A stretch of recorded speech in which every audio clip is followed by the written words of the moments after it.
going to go ahead and get started. It's so lovely to see all of you. Welcome to the CT State Manchester Common Read author event with Ocean Vuong.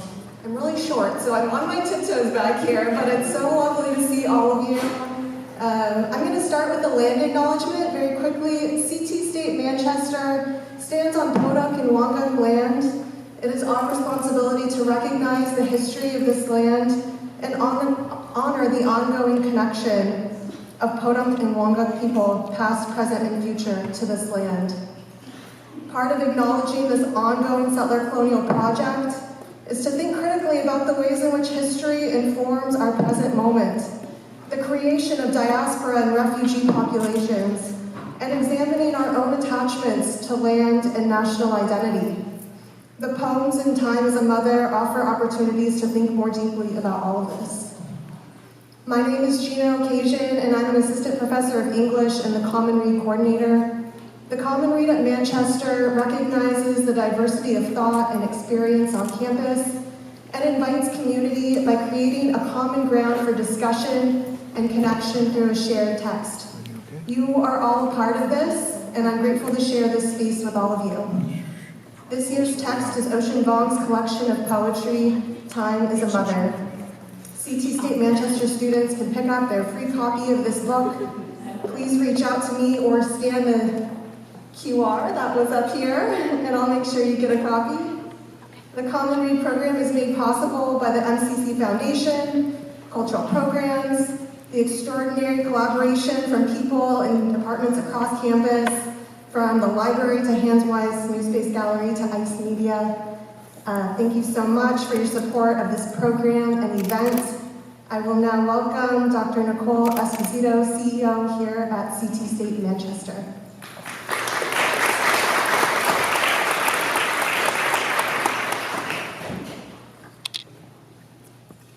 I am also short, so I have the same problem. You have to wear heels behind this podium. So today we honor Ocean Vuong, Vietnamese-American writer, professor, and photographer. Ocean Vuong is the author of the New York Times best-selling poetry collection and the Connecticut State Manchester Common Read, Time is a Mother. His other works include the New York Times best-selling novel, On Earth, or Briefly Gorgeous, translated into 40 languages. The critically acclaimed poetry collection, Night Sky with Exit Wounds, a New York Times top 10 book of 2016, and his fourth book, a novel, The Emperor of Gladness, available for pre-order now, forthcoming this summer in June 2025. Vuong is a recipient of a 2019 MacArthur Genius Grant, in addition to numerous poetry and literature prizes and fellowships. Born in Saigon, Vietnam, and raised in Hartford in a working-class family of nail salon and factory laborers, he attended our institution, MCC. Vuong read his poetry at open mic nights here on campus and continued his education briefly at Pace University, then Brooklyn College for an undergraduate degree in 19th century American literature, and New York University for his master's in fine arts and poetry. Vuong's work as a photographer is currently on exhibit in the Toledo Museum of Art as part of a survey of Asian American art across the century. A limited series of his photo work will be proudly exhibited here at Connecticut State Manchester in the Hans-Weiss New Space Gallery for his Connecticut debut in the Common Read Gallery show in spring 2025. He has returned to NYU as a professor in modern poetry and poetics in the MFA program and returns to Manchester today so we can recognize the hard work and passion needed for such a celebrated career.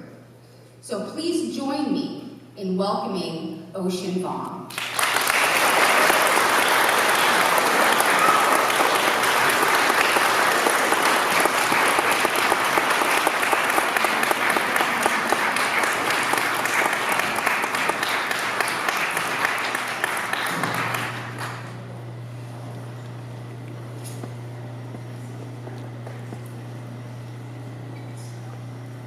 By virtue of the authority vested in me, the Connecticut Board of Regents for Higher Education concurring, I confer upon you the degree of Associate in Humane Letters, honoris causa, and invest you with all of the rights and privileges pertaining thereunto. Congratulations.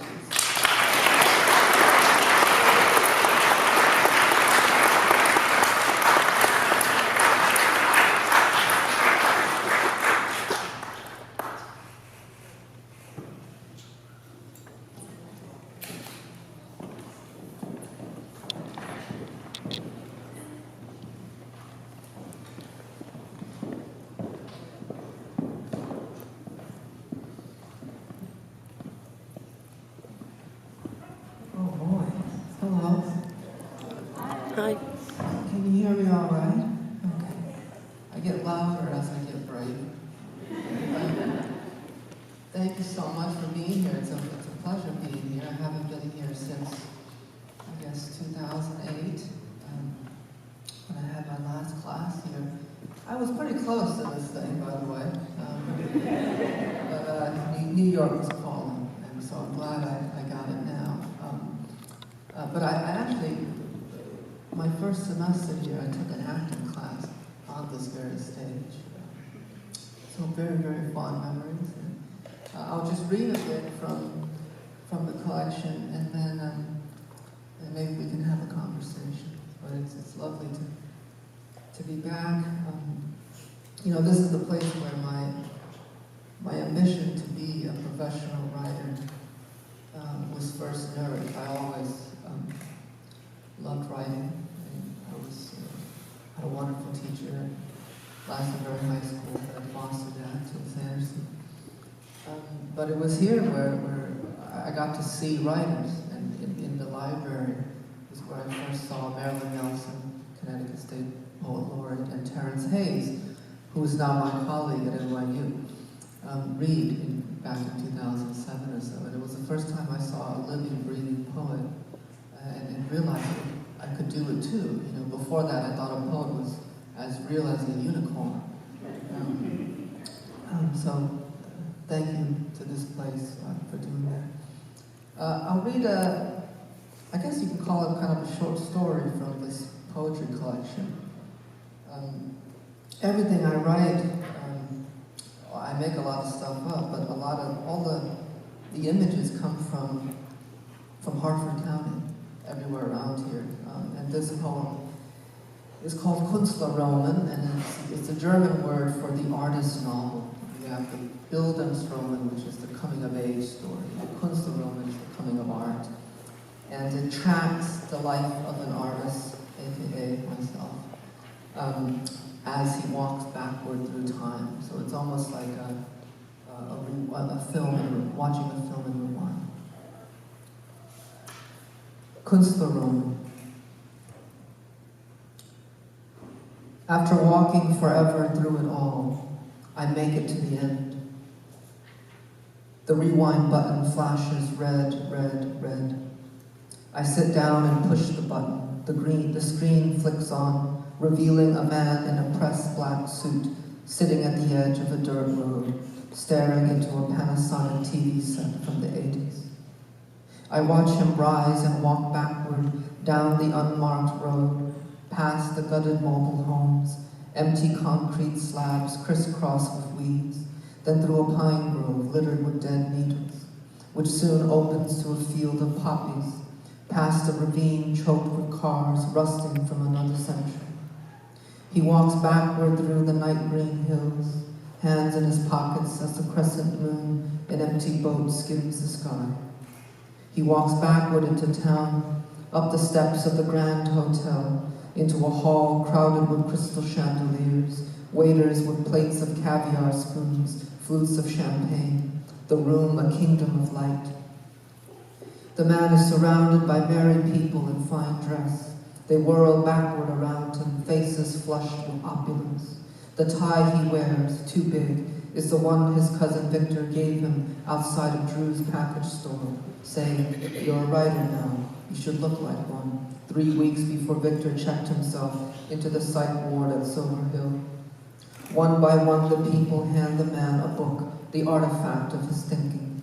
He opens each one and, pen in hand, traces a deliberately affected, illegible signature until the name in red ink evaporates. Everyone raises their glasses, satisfied, mouths open as crickets start up around me, the screen flickering as the tape whirs. I watch him walk backward through the crowd, alcohol flowing through their lips into glasses as he leaves the hall toward the empty streets alone. He walks as the sun rises, then falls through days, weeks, then months.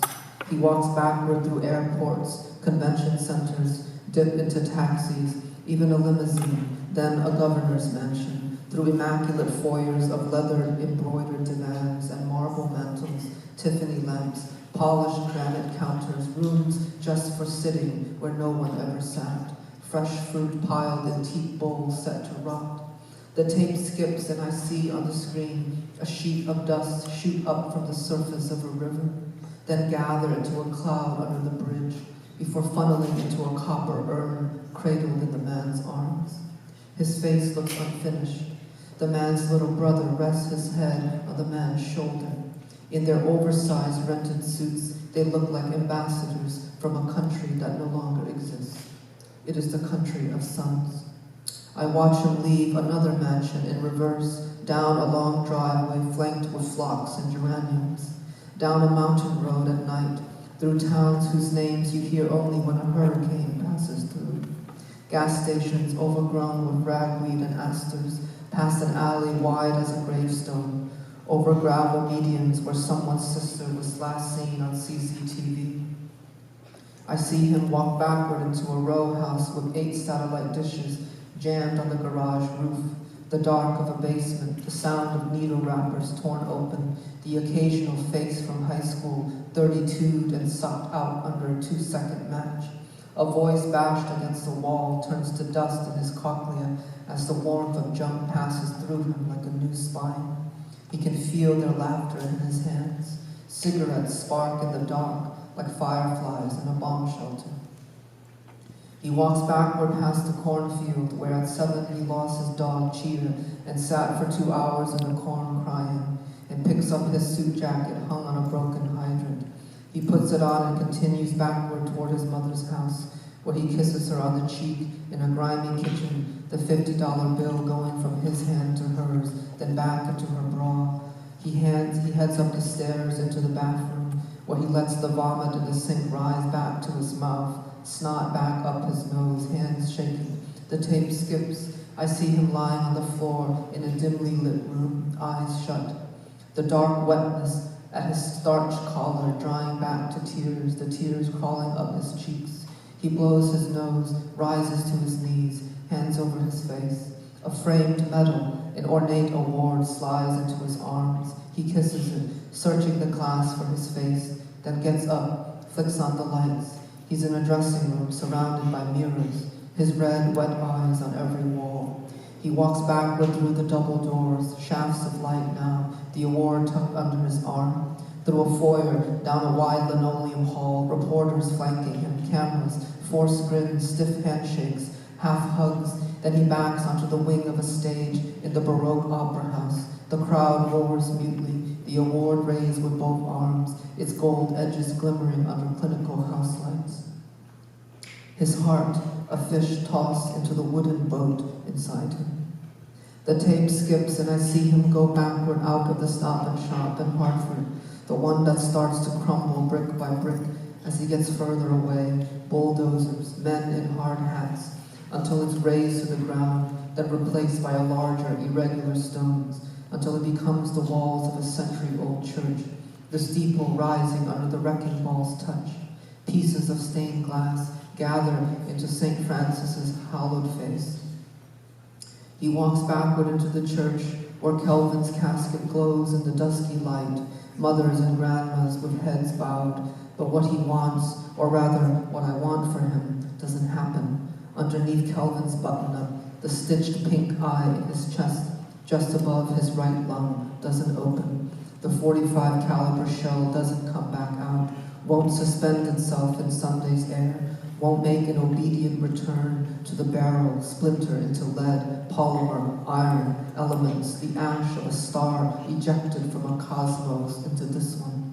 Kelvin doesn't sit up in his casket to kiss his father, Mr. Rios, on the forehead when the man hobbles back to take the Tonka truck from his 19-year-old boy's hands.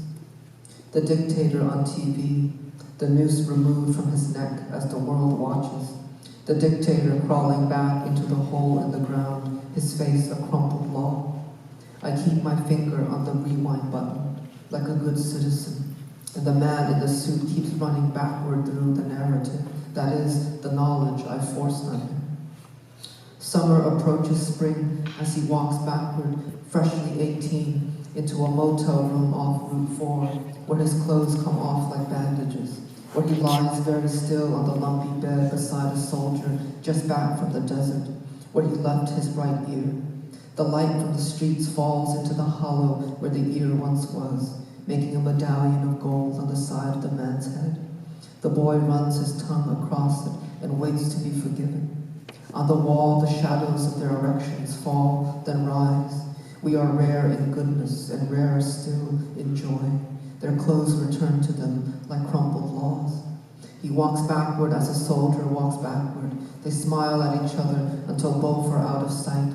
The night returns to itself less whole. The Mayville auto marquee a beacon in the fog. And the tanks roll out of Iraq, the women backing away from their dead, rags over their mouths. Books disintegrate to trees as the tape rolls thins.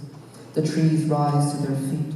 The drugs leave the veins of four friends in the Mazda, the car flipping 9 times on I-84 and landing on its wheels, their necks reboned to their lives as they sing Ja Rule and Ashanti's mesmerize, eyes shut in a freshman high.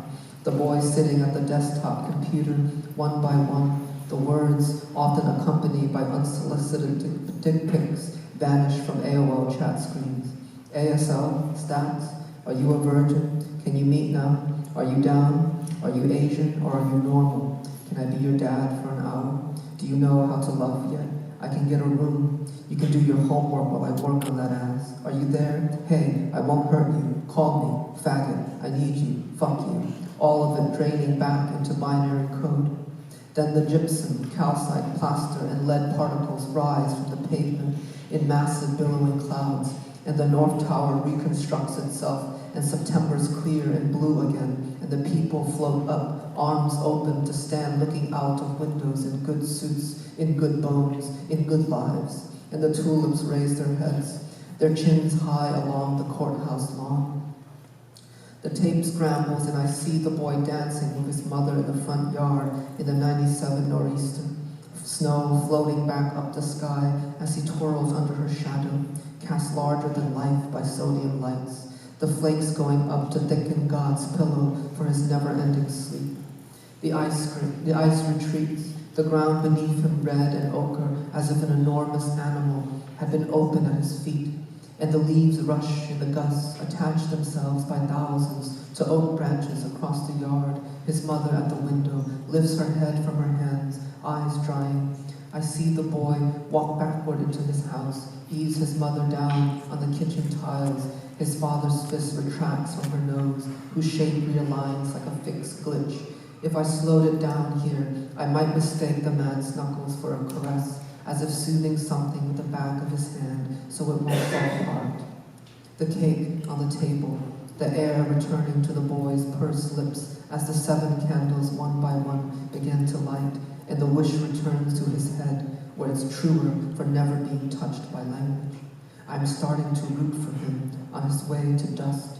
The tape skips to the family howling, ecstatic on the front lawn, their arms waving in a summer night. The son, clutching his stuffed Elmo, runs in circles as they all head inside, where the mother picks up the phone. She's gotten a job at the clock factory in Meriden. The Hubble telescope swoops the other way. Halley's Comet shoots back behind the trees as the Humvees roll again into Iraq. He walks backward past an empty carnival where a tobacco field had greened a few months back. It's the day after the Tri-County Fair. I can tell. where all that remains of October are sunken pumpkins along the road to the city jail, and the clowns sweating on stools behind their trailers, wiping away makeup in pie-tin mirrors. The cornfield husked and rattling in the breeze, the highway beyond the pines with its air of gasoline and burned rubber. He walks backward, though there's so little time left to destroy.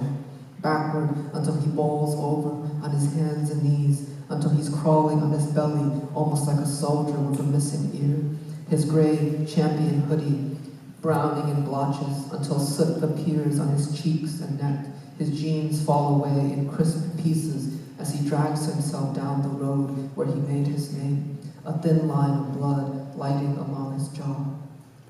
I press pause here, but nothing stops, because my hands are his hands now, and all that's left are his tattered boxers as he crawls backward, half naked, arms covered in cuts, toward the smoke rising from the ditch by Risley Road. When he gets there, he slips his feet through the Mazda's mangled rear window, fastens the seatbelt, turns his head toward the shattered window and waits for the glass to reassemble, for the friends in the front seat to sing again, here at the end.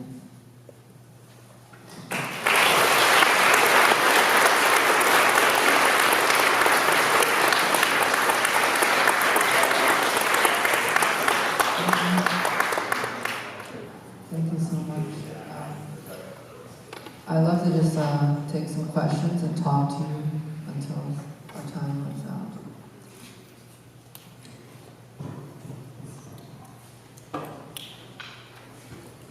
Yeah, go ahead. There's a mic on.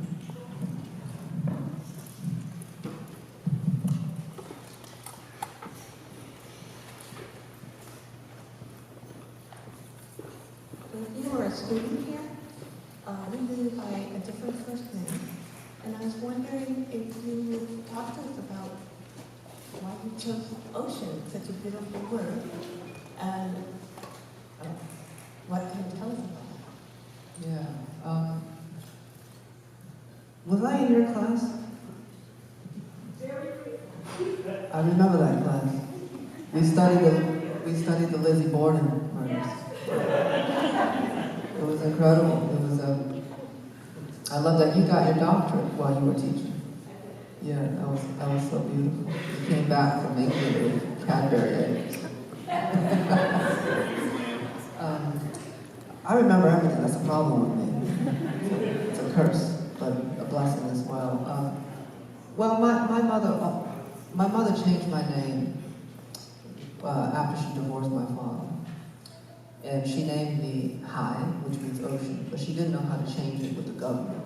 She was illiterate, and so she always called me High. But my name on my government name was Vin. And so when I knew how to do it, I wanted to honor her by changing it to Ocean. She didn't think it was such a strange name in the States, because High it's not exactly a John in Vietnamese, but it's more like Andrew, right? It's pretty common. And I kind of like her assumption that the same system would apply in the States, and that we would not have a biblical reference in Western cultures, and that ocean would be so strange. But ocean in Vietnam is very, very common.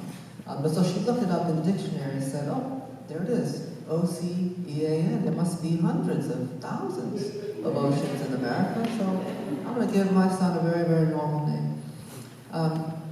When I became a writer, I wanted to honor that. I changed the name, I showed it to her, I said, Mom, look, you're the first poet, you're the first one to play with words, and I'm just trying to make do and manifest that.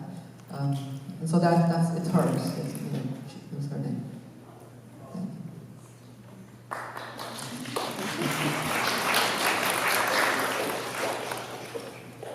That was a great class, though. Thank you so much. It planted the seed for me to be an English major.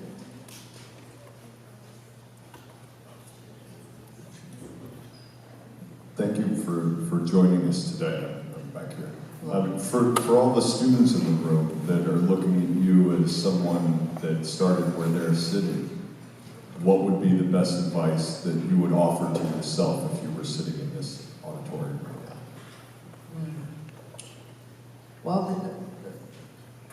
the advice I would give now is both as a former student, but as a professor now for 10 years. And I think, in many ways, our academic system is antithetical to curiosity. We often tell our students to pick their degree, and the anxiety, even of a place like this, is always like, what will I be? And I actually think that community college is very helpful, because when I was here, they had a degree called General Ed, which at the time sounded more like the wing of a psych ward. And a lot of students who fell into General Ed would kind of fell into a kind of shame. I don't know, I'm empty, I'm just neutral. But actually, that's a wonderful place to be, right? Building a foundation of curiosity. Because in our Western culture, we often fetishize expertise. And even in the arts, right? My students in the graduate program at NYU literally greet each other with their genre. Are you poetry or fiction? Right? And we ask students, do you want to be a photographer or a painter? Or be a business person? So we demand the medium before the vision. And I think what I would say is use your time here to just explore your curiosity. Look at the art, take classes, take all the classes you can. Take the electives, take an acting class. I mean, things I learned here, I still apply. And I think having a vision and a desire, knowing who you are, knowing what you want to do in the world, and then asking of the degrees or the professionalization or the medium, how does the mediums help me express that, rather than how do I conform to the mediums or the profession, right? And I think in the same way as how I work across genres, how I work in photography, what a shame it would be if I just told myself I would just be a poet. I would just have stayed there, right? But I never felt that, because I think I was raised by refugee women who never had that upward mobility aspirations. The difference between a refugee and an immigrant is that a refugee never wanted to leave, right? And I come from a long line of rice farmers who, even in Vietnam, had no aspirations to be lawyers or business people or doctors. And so certainly they didn't have those aspirations here. And my mother one day said, son, look, you do whatever you want. Worst case, you could be a manager at McDonald's, and that's still healthcare and a salary. If that doesn't work, there's a seat by my nail salon. You could do that. So, unlike the stereotypical tiger mom, Asian cliche of beating academic excellence into you, I had a total clean slate. And I watched these women, coming from the working class, they always forced the world to fit into what was useful for them. They never did anything because it was what they were supposed to do. They did it if it helped their families. Likewise, as an artist now, I look at photography, the novel, poetry, and say, how can this transform my interests and my obsessions into a different medium?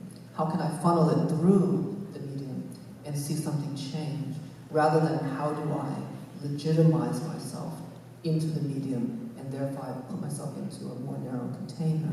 I think that is true of education too. My peers here at the time, had all different aspirations, and most of them end up in different places quite happily.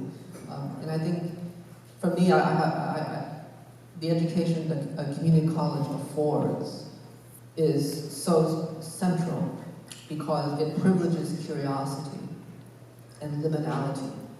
You don't have to, you can declare if you want, but there's no true consequences of declaring a degree here. It's really about following wonder, a word that we don't often use in academia, joy, pleasure. And I don't think I would have been the writer I am. And what I mean by that is a writer of daring restlessness. I always ask of the genre, what else can you do? how can I trouble this? How can I transform this form? Because the idea of a fixed degree, a fixed path, was very malleable. And I see this anxiety, I go to prep schools, Catholic schools that funnel, or supposed to funnel students right into the Ivy Leagues, as they do. And when I visit juniors and seniors there, it's filled with anxiety. There are students there who want to be creative, who want to write poems, but they're so anxious about knowing all the rules, getting the good grade to go to Harvard and Princeton, because that's where their family went. And I see creativity literally crumble right before me, because they want to go one way, but they have to satisfy a teacher who will have to give them an A for them to satisfy their family's pressures. And being in admissions for graduate school, I see the same pattern, right? Throughout my years working admissions, first at UMass and then at NYU, we notice a trend among my colleagues and I that the students from the Ivy Leagues often have much poorer poems because they've just been so used to doing it right. But doing it right can only confirm the past. And art's great demand is to breach and break these rules meaningfully. Not just break them meaningfully. And so some of these students come into our programs, but even when they have incredible talent coming through that system, it's much more difficult for me as a professor to get them to break those rules and be more daring in their work. And so art and creativity, although in academia, I think is much closer to athletics. Where there is a kind of propensity, and it's actually about constantly innovating and breaking through the mold, finding different systems. And a place like this is highly encouraging of that. And also it's because the world is here. In my class, Comp 101, freshman year here, there was someone in their 70s auditing it. There's just a grandpa, bored, literally reading Foucault next to me, right? There was a single mom in her 20s rocking her baby in class, right? I think this is a common scene. I didn't know how uncommon it was across academia. But what happened was that here we are discussing Annie Dillard, Foucault, the Friedmans, amongst a town square of an entire community. I was at the center of the world. I thought, oh gosh, I'm not at the big schools. I'm not at a four-year institution. It's not serious, right? There's a kind of baggage that comes with community college. But in retrospect, I was in the middle of the world, and it was the best preparation for me to not only be a creative writer, but a professor.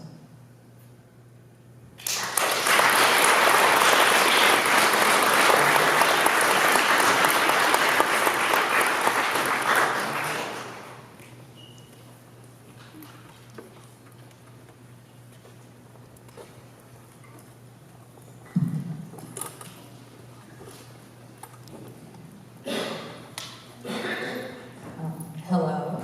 Hi. I just wanted to say that you're really good at painting an image with words, and as a poet, I wanted to, well, I'm not a poet, but you as a poet, I wanted to know if you remember the moment you got inspired to be a poet, that moment where you were I want to do this for the rest of my life. It was right in that library. I always loved it, but I didn't know it was, where I grew up in a place in Glastonbury called the Ville. I don't know if it's still there. 24 resident.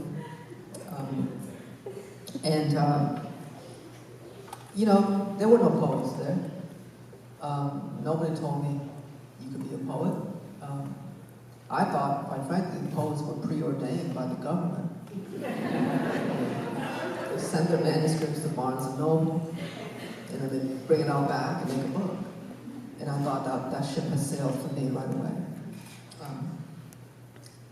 And so I always loved to write, but I thought it was just a side thing, you know. Until I came here and I saw poets come through the readings with books. And I read the bios in the back of them. I said, oh, they're publishing and they're teaching. You know, to me, as an immigrant child, it was always important. The number one desire always, and I think many of y'all relate, is how do I take care of my family? That first, my own dreams come second, right? Which is why I went to business school for 3 weeks. Right? Sorry, Pace University. Not my alma mater, can't claim it. But, you know, and so it was here, you know, and that's a normal thing, having an open mic at a school, you know, but for someone like myself, it was like, oh, there's a road, there's a map. And again, to see Terrence Hayes, who I was reading and admiring, and to see him manifest here, and to hear him read poems and talk about his students he was teaching at Pittsburgh at the time. It made, and also, like, not to mention, to see a black poet, right? A poet of color, coming from the working class. You know, his father was in Vietnam, coming from North Carolina. Well, he's one of the first also to go to school, right? To see that, I saw that, oh, anyone could do this. There is a way. And that material reality is still very, very important, which is why, you know, I want to also hopefully be a symbol of someone else saying, oh, I can do the same thing. Because these vocations are not given to us, right? Coming from these communities. We're not, you know, on the darker side of my education, I've had some teachers who said, I'm not going to write a recommendation for you because you'll never get in that school, right? Where you're from, you know, that neighborhood is a bad neighborhood, you'll never make it. Don't even try, right? So I've had those too. And like anything in life, it's a mix of the illuminating moments and the pitch dark moments, but both of them do coincide to inform us not only who we are, but how we navigate our future. Thank you.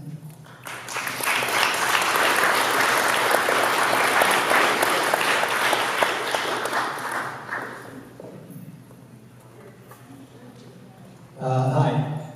My question is, how many books do you read a year, and what's your favorite book you've read this year?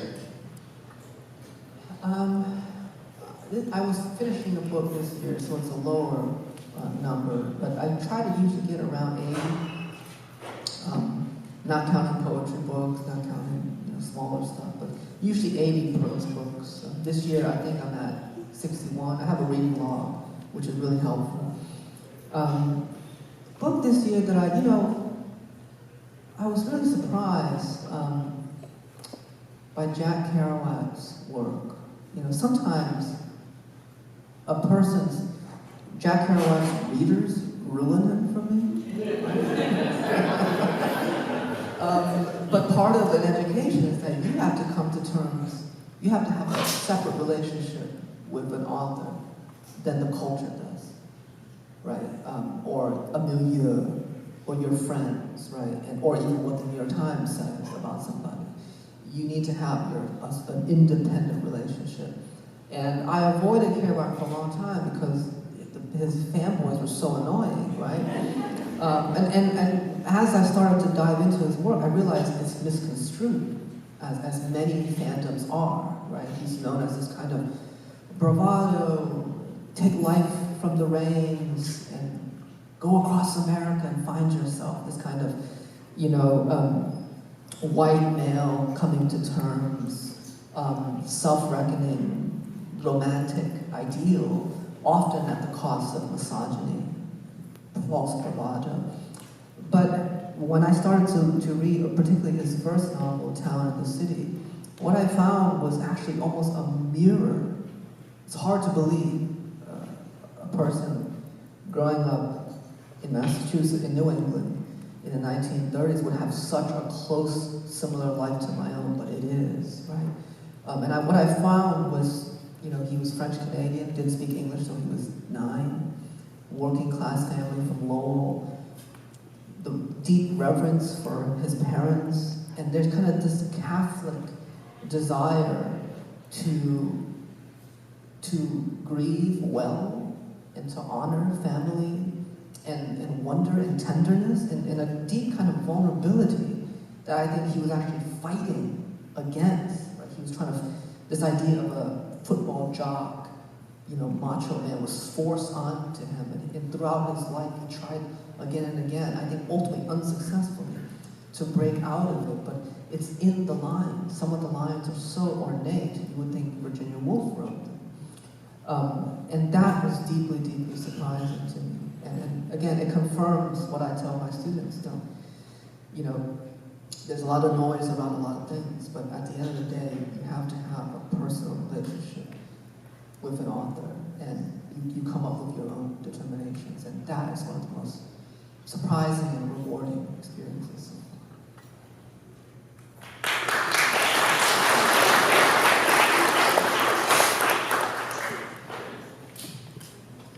Hi, I have a question genuinely. I was wondering what gave you the courage to write about what you wrote about? Because I know it seems like hard in a way to write about that, so I was wondering if you had what was your courage and what would you give advice for people who went through the same thing? A lot of folks ask me about, how can you be so vulnerable? How can you write about tough subjects? And I think to me, vulnerable is not something you do. I don't think it's a talent. I think vulnerability is just there. We hide it, we mask it with armor, right? We beat it out of each other. We shame it in most discourses in our culture, in media, amongst politicians, sports, even authors, right? There's so many authors who say, oh, it's so easy, I just came out of my head, right? So there's all this performance of strength and power and success. But if you talk to anybody for more than 30 minutes, you realize it's a very vulnerable person. We are a soft species. And I think, our own insecurities is a way of surviving, but the truth is that most of the 24 hours in a day are vulnerable, insecure, uncertain.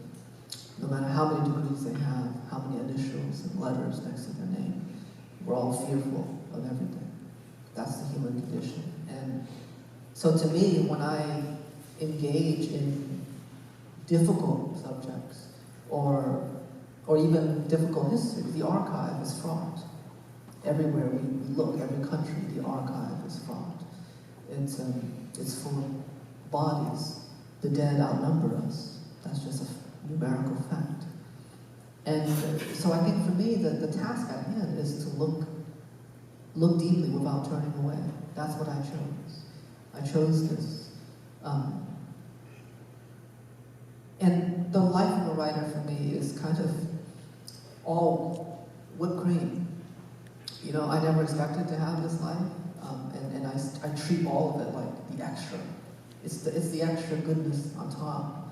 I was kind of never on paper supposed to be here, and so I don't see what I do as costly or difficult. Not as difficult as the folks in my neighborhood who gave their bodies to factories, who destroyed their lungs with chemicals, trying to feed their families.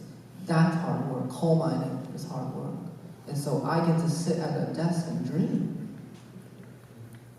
So I better dream all of it. Because when I sit down, I know that for me to be able to take the pen and go like this posture is the same posture that every single person in my family took in the nail salon, holding the needle, filing away, smelling the chemical that would end up giving them cancer.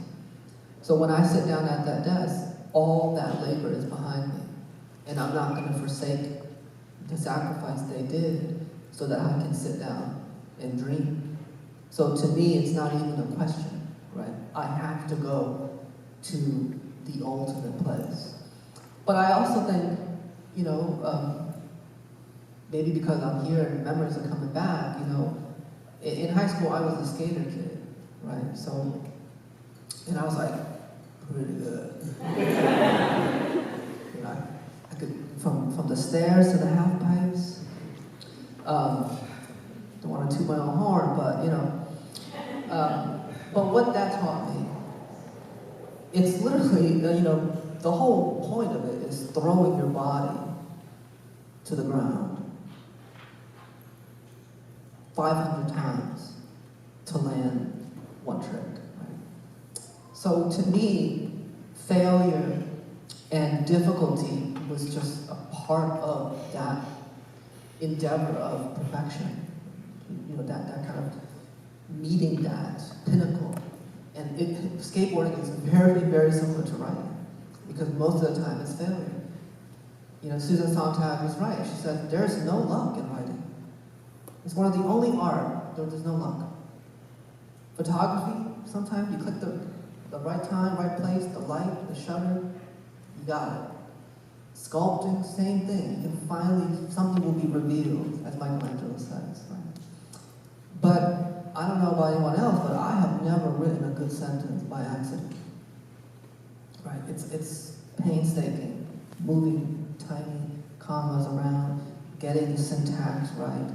And it's really all experimentation. Every draft is throwing yourself down the stairwell, falling down the half pipe. And so I think I was very fortunate as a teenager to do a sport or do an activity where failure was the norm, where success was the rare trophy, and not always promised. And that really, I think, prepared me to endure as a writer. As Baldwin said, it's not about talent. And Baldwin said, there's many, he said, I know many talented ruins. It is about endurance. Can you endure the life of working through drafts, working through a novel is years, sometimes for some folks decades. And there's the satisfaction doesn't come as quickly. And so you really have to find a way to endure.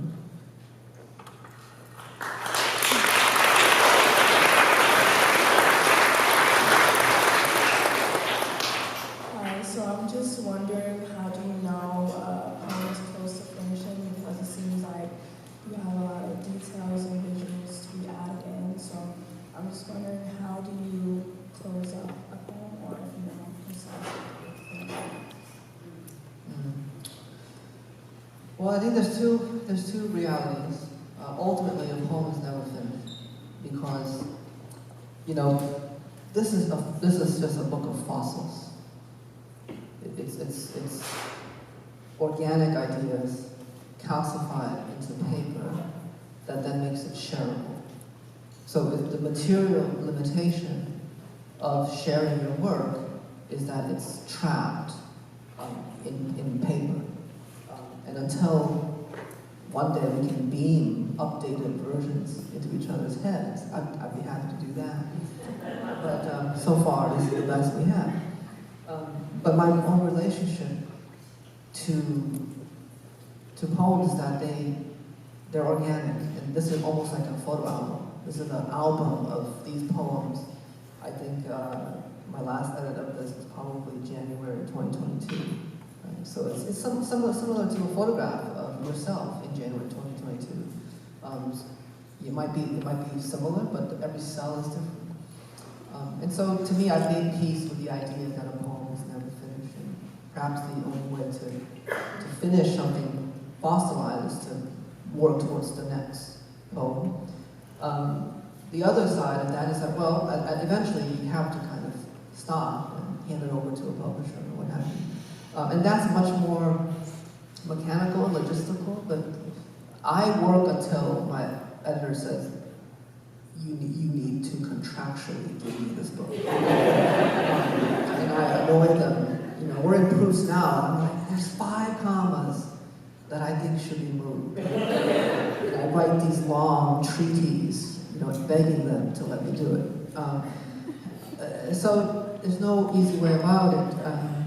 But I think for me, ultimately, when you are just moving commas, it's a sign, right, that it's done, that you've arrived at a place where the edits don't drastically improve or alter. And so in a way, you work until you are useless. And then you hand it off.